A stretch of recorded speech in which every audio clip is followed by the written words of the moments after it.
ఈరోజు మనతో పాటు స్టూడియోలో రెడీగా ఉన్నారు సురక్ష ఆయుర్వేద అండ్ పంచకర్మ స్పెషలిస్ట్ పూర్ణ రాజేశ్వరి గారు. నమస్తే మేడం. నమస్తే అమ్మా. మేడం, చాలా మంది డైస్ వాడుతున్నారు హెయిర్కి. హెయిర్ డైలు ఎక్కువైపోయాయి ఇప్పుడు. ఒకప్పుడు 45-40+ తర్వాత చూసుకునే ఈ సిచ్యువేషన్స్ అన్నీ ఇప్పుడు 20-20+ కనిపిస్తూ ఉంది. అవి వాడడం వల్ల హెయిర్ మనం అందంగా కనిపిస్తున్నాము అని అనుకుంటున్నారే కానీ హెయిర్కి జరిగే డ్యామేజ్ గురించి, దానివల్ల వచ్చే సైడ్ ఎఫెక్ట్స్ గురించి ఎవరు పెద్దగా ఆలోచించట్లేదు. అందులో మార్కెట్లో కూడా రకరకాల హెయిర్ డైస్ వచ్చేసాయి. వాటిని అట్రాక్ట్ చేస్తున్నాయి అనమాట. చాలా సింపుల్గా అయిపోతున్నాయి కదా అని అనుకుంటున్నారే కానీ దానివల్ల ఎంత ప్రమాదం ఉంది అనేది ఆలోచించట్లేదు. మరి ఆయుర్వేదంలో ఎలాంటి ప్రమాదం లేకుండా ఏమైనా ఇంట్లోనే మనకి ఇలాంటి ప్రిపేర్ చేసుకోవడానికి ఏమైనా ఉన్నాయా, లేదా ఆయుర్వేద షాప్స్లో అవైలబుల్గా ఉంటాయా? మరి ఎలాంటి సైడ్ ఎఫెక్ట్స్ వచ్చే అవకాశాలు ఉన్నాయి అలాంటి మార్కెట్లో దొరికే డైస్ వాడడం వల్ల? యాక్చువల్లీ ఇప్పుడు మనం ముందు సైడ్ ఎఫెక్ట్స్ గురించి ఆలోచిద్దామా. సైడ్ ఎఫెక్ట్స్ ఏంటంటే, హెయిర్ డైస్ పాత రోజులు ఏంటంటే 2 రకాల జెల్స్ లాంటివి ఉంటాయి, అవి మిక్స్ చేసేసి వేసుకోవడం అనేది ఒక పద్ధతిగా ఉండేది. అది మీరు అన్నట్లు 40+ వాళ్ళు ఎక్కువగా వాడుతుండేవాళ్ళు. ముఖ్యంగా ఏంటంటే అప్పట్లో ఒక 25-30 years బ్యాక్ యూఎస్ వెళ్ళొచ్చారంటే అక్కడ పార్టీల్లో మరి తప్పనిసరిగా వేసుకోవడం అలవాటు అవుతుంది. ఇక్కడికి వచ్చాక కూడా అది కంటిన్యూ అవుతూ ఉండేవాళ్ళు. అక్కడి నుంచి వచ్చిన పిల్లలు కూడా, చిన్న పిల్లలు కూడా 20+ వాళ్ళు కూడా కలర్స్ వేసుకోవడం అనేది ఎందుకు జుట్టు ఫ్యాషన్ అయిపోయింది. కళింగ్ హెయిర్, బ్లాక్ హెయిర్ కదా, ఎందుకు అంటే అక్కడ అంతే నక్క అలా వేసుకోవాలి అని చెప్పేసి చెప్తుండేవాళ్ళు. సో నేను చాలా యాంటీగా ఉండేదాన్ని. ఆ తర్వాత ఇప్పుడు ఏంటంటే ఇంకా లేటెస్ట్గా ఏంటంటే డైస్ అసలు అంత శ్రమపడక్కర్లా, మనం కలుపుకోక్కర్లేదు. అవి వేసుకునేటప్పుడు ఇవన్నీ ఇక్కడ అంటుకోవడం ఇవన్నీ ఉంటాయి కదా, అలా లేకుండా ఇప్పుడు ఏదో బ్రష్ లాంటిది ఏదో వస్తుంది. అది జస్ట్ అలా ముంచేసి ఇలా ఇలా అలా పెట్టుకుంటే జుట్టు కూడా చాలా బౌన్సీగా ఉంటుంది. తర్వాత జుట్టు కూడా మనకి ఎలా కావాలంటే అలాగే ఎక్కువగా జుట్టు ఉన్నట్టే కనిపిస్తుంది అనమాట. పల్చర్ జుట్టు అయినా కానీ అది న్యాచురల్ గా బుషీగా ఉన్నట్టు కనపడుతుంది అనమాట. అంటే మేబీ ఫంక్షన్స్ కి వెళ్ళే వాళ్ళు వాడతారేమో. ఇంకోటి థర్డ్ ఏంటంటే, ఇంకా నాకు తెలియంది చాలా ఉండొచ్చు, ఎందుకంటే లేటెస్ట్ గా చాలా దొరుకుతున్నాయి ఇలాంటివన్నీ కూడా మార్కెట్లో. నేను వాటికి అగెన్స్ట్ కాబట్టి నాకు అసలు ఎక్కువ తెలియదు. కాకపోతే ఏ ఫోన్ చూసినా ఏం చేసినా కానీ వెంటనే ఇలాంటివన్నీ వస్తున్నాయి కదా, సేల్కి ఇలాంటివన్నీ వచ్చేస్తున్నాయి కదా. సో అందులో చూస్తుంటాం అనమాట. ఇంకోటి ఏంటంటే, తలస్నానం చేసేసుకుంటే ఆ షాంపూ తోటి అందులో డై పట్టేస్తాను అనమాట. వెంటనే అసలు ఒక్క తలస్నానం ఎంతసేపు ఉంటే షాంపూ తల మీద మేబీ 2 minutes ఉంటుంది, 3 minutes, అంతమించి ఎవరు చెయ్యం కదా. ఆ 2 minutes తోటి మొత్తం జుట్టు అంతా నల్లగా అయిపోతుంది అనమాట. ఇక వాళ్ళు ప్రత్యేకించి పెట్టుకోవడం, 40 minutes తెచ్చుకోవడం ఇవి అసలు ఏం అక్కర్లేదు అనమాట. సో చాలా ఈజీగా ఉంది అని ఇంకా అందరూ అట్రాక్ట్ అయిపోతారు. ఏదైనా సరే షార్ట్ గా ఉండి ఈజీగా ఉందంటే అసలు దాని సైడ్ ఎఫెక్ట్స్ ఏంటనేది అస్సలు ఎవరు ఆలోచించారు అనమాట. అందులో ఏంటంటే సెల్ ఫోన్ వాడడం కూడా ఒకటి, ఈ డైస్ కూడా ఒక రకంగా అలాంటివి అనమాట. నాకు చిన్నప్పటి నుంచి ఒక యాటిట్యూడ్ ఏంటంటే, ఏదైనా షార్ట్ గా వచ్చింది, చీప్ గా వచ్చింది, ఫాస్ట్ గా వచ్చిందంటే ఇందులో ఏదో ఉంది, అసలు ఇది మన దరిదాపులకి వెళ్ళకూడదు అని నా మైండ్ ఫిక్స్ అయిపోద్ది.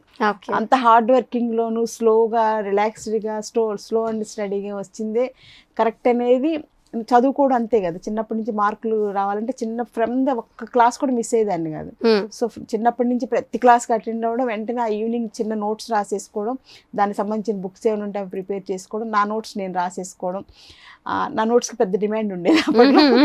సో అలా ఏంటంటే అలా హార్డ్ వర్కింగ్ యాటిట్యూడ్ అలవాటు అవడం వలన నాకు అసలు షార్ట్ కట్స్ కానీ ఇలాగా తొందరగా రిజల్ట్ వచ్చేది, చీప్గా వచ్చేది అంటే అసలు ఆ పరిసరాలకు అసలు ఆ మైండ్లోకి ఇంత కూడా థాట్ అనేది రానివ్వను అనమాట. Slow and study wins the race అనేది నమ్మడంలో నేను నెంబర్ 1. సో అలాగే ఈ డైస్ కూడా ఇలాగ చాలా వచ్చేస్తున్నాయి. అసలు మా ఫ్రెండ్స్ కూడా నాతోటి అనేవాళ్ళు, ఎలా జుట్టు గోరింటాయి పెడితే బాగాలేదు, ఆరెంజ్ కలర్లో ఉంటుంది, ఇది ట్రై చేయొచ్చు కదా, ఎందుకు నువ్వు అలాగా ఆరెంజ్ కలర్ జుట్టు చేసుకుంటున్నావు, అది ఇది అని అంటుంటారు. ఏమైందిలే, నేను అస్సలు ఏమైనా ట్రై కూడా చేయలేదు అనమాట. ఇంకా సో ఈ షాంపూ ఇంకా డేంజర్ అనమాట. సో అవన్నీ కూడా వాడతాం అనేది ఇంకా తప్పనిసరి అయిపోయింది ఈ రోజుల్లో. ఇంకా అంటే మనకి ఒక గ్లామర్ కోసం ఇంకోటో ప్రొఫెషనల్ దేనికో తప్పనిసరి అయిపోతుంది. సో అందుచేత ఏంటంటే అలా వాడుతున్నా కూడా సైడ్ ఎఫెక్ట్స్ రాకుండా ఎలా కాపాడుకోవాలి అనేది నా నా ఓన్ ఇదనమాట. అంటే నన్ను నేను కాపాడుకోవడానికో లేకపోతే నా దగ్గర వాళ్ళకి చెప్పడానికో లేకపోతే మన కస్టమర్స్ అందరికి మన వ్యూయర్స్ అందరికీ కూడా ఉపయోగపడేలాగా ఇంకా వాళ్ళు వాడుకోవడం అనేది వాళ్ళ చాయిస్, అది మనం ఇంకా దాన్ని చేయలేము, అంతే కదా, చెప్పడం వరకే మన బాధ్యత. సో ఇంకా అలాంటప్పుడు ఏంటంటే ఆ చాయిస్కి మనం దాని సపోర్టింగ్గా ఆయుర్వేదిక్ క్లయింట్స్లో ఏం చేయాలి, జుట్టుని పాడుకు చేసుకోకుండా ఎలా వాళ్ళ జుట్టుని కాపాడుకోవాలి. మీరు అడిగినట్లు ఇవన్నీ వాడడం వల్ల వాటితో పాటు హెయిర్ డైస్ అని, హెయిర్ స్ట్రైట్నింగ్ అని, తర్వాత కొంతమంది ఏమో ఒక రకమైన సిల్వర్ కలర్, ఒక రకమైనటువంటి కాపర్ కలర్, గోల్డ్ కలర్ ఇలా స్ట్రిప్స్గా వేసుకుంటూ ఉంటారు కదా. అంటే అదొక రకం చేంజ్గా బాగుంటుంది చూడడానికి, కానీ సైడ్ ఎఫెక్ట్స్ భయంకరంగా ఉంటాయి అనమాట. అవి ఇంకా స్ట్రాంగ్ కెమికల్స్, ఈ బ్లాక్ కెమికల్స్ కన్నా కూడా. అంటే బట్టలకి ఏ రకమైనటువంటి కెమికల్స్ ఉంటాయో అలాంటి కెమికల్స్ హెయిర్ కి వాడుతున్నాం, హెయిర్ డేకి మనం వాడుతున్నాం అనమాట. అవన్నీ కూడా అంత స్ట్రాంగ్ కెమికల్స్ ఏంటంటే మనకి హెయిర్ నుంచి నెక్స్ట్ ఉండేది ఇమీడియట్ గా బ్రెయిన్, ఆ నెక్స్ట్ ఉండేది కళ్ళు. సో ఈ 3 ఆర్గాన్స్ డ్యామేజ్ అయిపోతాయి అనమాట. బ్లడ్, సో మెయిన్గా ఇవి 3 డ్యామేజ్ అయిపోతాయి. కంటి చూపు దెబ్బతింటుంది, బ్రెయిన్లో సెల్స్ దెబ్బతింటే రక్తం అంతా కూడా కలుషితం అయిపోయి టాక్సిన్స్ కలెక్ట్ అయ్యి వాటి వలన క్యాన్సర్ రావడానికి అవకాశం ఉంటుంది. కాబట్టి హెయిర్ డైస్ కానీ అవి కూడా చాలా జాగ్రత్తగా వాడుకోవాలి. వాటికి సపోర్టింగ్గా ఏంటంటే మనం ఏం చేసుకోగలం అనేది ఆలోచిస్తే కనుక డైట్లో ఉసిరికాయలు ఎక్కువ వాడుకునేలా చూసుకోవాలి, అలాగే పాలకూర ఎక్కువ తీసుకోవాలి, గోంగూర ఎక్కువ తీసుకోవాలి, ఇలాగ వైటమిన్స్ ఎక్కువ ఉండేటువంటి, ఐరన్ ఎక్కువ ఉండేటి ములగాకు ఎక్కువ తీసుకోవాలి. ఇలాంటివి కొంచెం డైట్లో కేర్ తీసుకోవాలి. మంచినీళ్ళు సరిపడా తాగడం అనేది కూడా చాలా ఇంపార్టెంట్. ఇంకా నెక్స్ట్ ఏంటంటే ఆయుర్వేదిక్ లైన్స్లో మంచి హెయిర్ ఆయిల్స్, హెయిర్ ప్యాక్స్ ఉంటాయి. సో అప్పుడప్పుడు ఇవి ఒకసారి మనం హెయిర్ డై పెట్టుకునే ముందు కానీ హెయిర్ డై పెట్టుకున్న మర్నాడు కానీ తప్పనిసరిగా ఇవి అప్లై చేసుకుంటే ఏంటంటే అక్కడ ఉండేటువంటి కెమికల్స్ సంబంధించిన రియాక్షన్స్ అన్ని ఇవి కొంతవరకు క్లియర్ చేయడానికి ఉపయోగపడతాయి. సో నేను చెప్పే ఒక సీనియర్ ఆయుర్వేదిక్ డాక్టర్గా బ్యూటీ కాన్షియస్ అనేది అందరికీ ఇంపార్టెంట్ కాబట్టి ఇలా ఆయుర్వేదిక్ హెయిర్ ఆయిల్స్ ఇంత స్ట్రాంగ్, ఇంత మంచి ఇది కలర్ చూసారు ఎలా ఉందో, ఎన్ని రకాల ఇంగ్రీడియంట్స్ యాడ్ చేశారు మేడం? మోర్ దాన్ 10 to 12 ముఖ్యంగా నీలి, గోరింటాకు, మందార పువ్వులు, ఈ ఉసిరి ఇవన్నీ మేజర్ ఇంగ్రీడియంట్స్ అన్నమాట. అవి వేసి ఆవు పాలు ఎక్కువ వేయాలి. వేసేసి ఒక వారం నుంచి 10 రోజులు మరగబెడతాం అనమాట. రోజు వారం నుంచి 10 రోజులు మరగబెడతారా? ఇనుప కళాయి అయితే బెస్ట్ అనమాట. సో మా ఇంట్లో ఏంటంటే నిత్యం అగ్నిహోత్రం లాగా ఎప్పుడు ఆయిల్స్ అలా మరుగుతూనే ఉంటాయి. ఒక 4 స్టవ్ ఉంటుంది మా ఇంట్లో, ఒక స్టవ్ మీద ఎప్పుడు ఆయిల్స్ ఉంటూనే ఉంటాయి అనమాట. అలా కాస్తేనే నాకు ఎన్ని లీటర్స్ మీరు ప్రిపేర్ చేస్తే అది ఎంత వరకు తగ్గిపోతూ ఉంటుంది? అంటే నువ్వుల నూనె బేస్డ్ గా వాడతాం, ఒక్కొక్కసారి కొబ్బరి నూనె. ఇందులో అయితే కొబ్బరి నూనె ఉంది, నువ్వుల నూనె ఉంది, అయినా కూడా అంత స్ట్రాంగ్ కలర్ అనమాట. సో ఈ ఆయిల్ ని ఎప్పుడు తలస్నానం చేసినప్పుడు అప్పుడు ఇది అప్లై చేసేసుకోవాలి. ఫస్ట్ ఈ ఆయిల్ అప్లై చేసుకోవాలి. అంటే వీలైతే నైట్ పెట్టేసుకుంటే ఆయిల్ మంచిది. ఒకవేళ నైట్ కుదరకపోతే ఎర్లీ మార్నింగ్ లేచిన వెంటనే ఈ ఆయిల్ని అప్లై చేసుకోవడం చాలా ఇంపార్టెంట్. ఎక్కువ అక్కర్లేదు, జస్ట్ ఈ మూత ఉంది కదా, ఈ మూత క్వాంటిటీ సరే, అంటే 5 to 10 ml సరిపోతుంది. తలకు అప్లై చేసేసుకుంటే ఈ ఆయిల్ ఉండేటువంటి న్యాచురల్ ఫైబర్కి సంబంధించినటువంటి ఫైటోకెమికల్స్, మెడిసినల్ వాల్యూస్ ఈ హెయిర్ రూట్స్ని పాడవకుండా కాపాడతాయి. అప్పుడు హెయిర్ ఫాల్ని మనం అవాయిడ్ చేసి, డైస్ ఎక్కువ వాడిన వాళ్ళకి హెయిర్ ఫాల్ ఎక్కువ చూస్తుంటాం. సో ఈ ఆయిల్ అలా కేర్ తీసుకుంటుంది అనమాట. అలాగే ఈ ప్యాక్, ఇందులో ముఖ్యంగా ఉసిరి చూర్ణం, తర్వాత నీలి చూర్ణం, గోరింటాకు ఇలాంటివన్నీ వేసి తయారు చేసింది ఈ చూర్ణం. కొంతమందికి వేప పౌడర్ కూడా కలుపుతాయి, ఎందుకంటే చుండ్రు కానీ దురదలు కానీ ఉన్న వాళ్ళకి వేపాకు పౌడర్ కూడా ఉంటుంది. సో ఇది కూడా అంతే, ఒక 9 ingredients తయారు చేసింది. సో ఈ పౌడర్ని కొంచెం పెరుగులో కలిపేసేసి తలకి అప్లై చేసేసుకుని తర్వాత తలస్నానం చేసేస్తే హెయిర్ డైస్ వలన మనకి సైడ్ ఎఫెక్ట్స్ ఏమి మనకి ఎఫెక్ట్ లేకుండా మన బ్రెయిన్ని కాపాడుకోవచ్చు, మన కంటి చూపుని. ఎందుకంటే ఇందులో ఆమ్లా ఉండడం వల్ల అది కంటి చూపు కూడా మెరుగుపరచుకోవడానికి ఉపయోగపడుతుంది. వేప ఇవన్నీ ఉండడం వలన ఏంటంటే అవి రక్తంలో ఉండేటువంటి మలినాలన్నీ బయటికి లాగేయడానికి ఉపయోగపడుతుంది అనమాట. సో అలాగా హెయిర్ డైస్కి సైడ్ ఎఫెక్ట్స్ లేకుండా మంచి ఆయిల్స్, మంచి ప్యాక్స్ ఉన్నాయి కాబట్టి ఈ కాంబినేషన్ని వారానికి ఒకసారి కంపల్సరీగా చేసుకోవాలి. వీలైతే హెయిర్ ఆయిల్ ఎవ్రీడే వాడుకోవచ్చు, అలా కాకపోయినా కానీ జస్ట్ వారానికి ఒకసారి, 2 సార్లు అయితే ఇంకా మంచిది. హెయిర్ డై మాత్రం నెల లోపల అసలు ఎట్టి పరిస్థితులు పెట్టుకోకూడదు. నెలకు ఒకసారి కూడా వాడకుండా 40 days 50 days ఎంత పోస్ట్ పోన్ చేయగలిగితే అంత మంచిది. ఏదన్నా ఫంక్షన్ ఉందో ఎమర్జెన్సీ అనుకున్నప్పుడు వాడుకోవచ్చు. చిన్న చిన్నవి వచ్చి ఉంటాయి, వదిలేసేయడం. ఇవి కొంచెం అప్లై చేస్తాం కాబట్టి బ్రౌన్ కలర్ లో వచ్చేస్తుంది.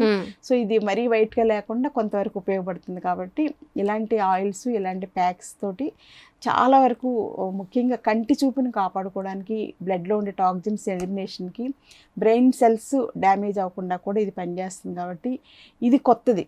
హెయిర్ డే అనేది అన్నిట్లో సెల్స్లోనే ఎక్కడ పడితే అక్కడ వస్తుంది కాబట్టి అది మోస్ట్ కామన్గా వాడేస్తున్నారు. సో ఇలా ఆయుర్వేదాలో బ్యూటీకి సంబంధించి, సౌందర్యానికి సంబంధించినవి కూడా ఇంత మంచి ఫార్ములేషన్స్ ఉన్నాయని తెలియదు.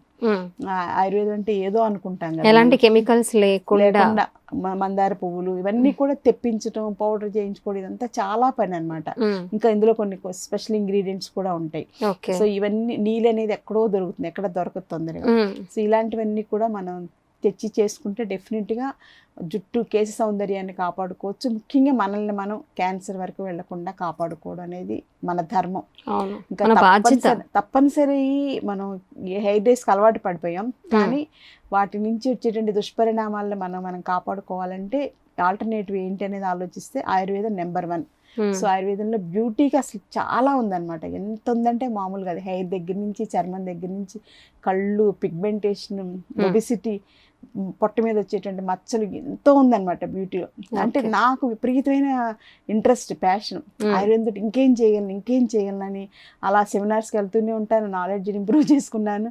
సో నా ఓన్ ఎక్స్పీరియన్స్ తోటి వచ్చినటువంటి ఈ ప్రోడక్ట్స్ అన్నమాట ఇవి. సో ఇప్పటివరకు మీరు రకరకాలుగా హెయిర్ ఆయిల్స్, రకరకాల హెయిర్ ప్యాక్స్ చూస్తుంటారు, కానీ డైస్కి కూడా మనం వాటి సైడ్ ఎఫెక్ట్స్ని అవాయిడ్ చేసేలాగా మనం ఏంటి అనేది ఆలోచిస్తే ఇదంతా నా ఓన్ రీసెర్చ్ అనమాట. Great madam. మరి 7 to 10 days oil ప్రిపరేషన్కి 7 to 10 days ఎప్పుడు అలా స్టవ్ మీద మరిగిస్తూనే ఉండడం అంటే ఎంత రీసెర్చ్, ఎంత హార్డ్ వర్క్ అవసరం దానికి. ఓపిక.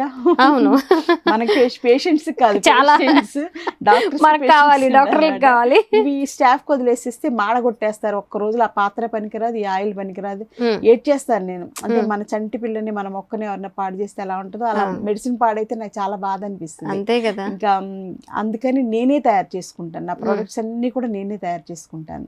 పేషెంట్స్కి వాడేవన్నీ నేనే తయారు చేసుకుంటాను. అసలు ఎవరిని నమ్మను, ఎవరి మీద వదలను. సెకండ్ పర్సన్, థర్డ్ పర్సన్ కాదు, సెకండ్ పర్సన్ కూడా వదలరు, ఇన్వాల్వ్ అవ్వనివ్వను. నేను ఓన్ గానే చేసుకుంటే అంత మంచి ప్రోడక్ట్ వస్తుంది అనమాట. ఓకే.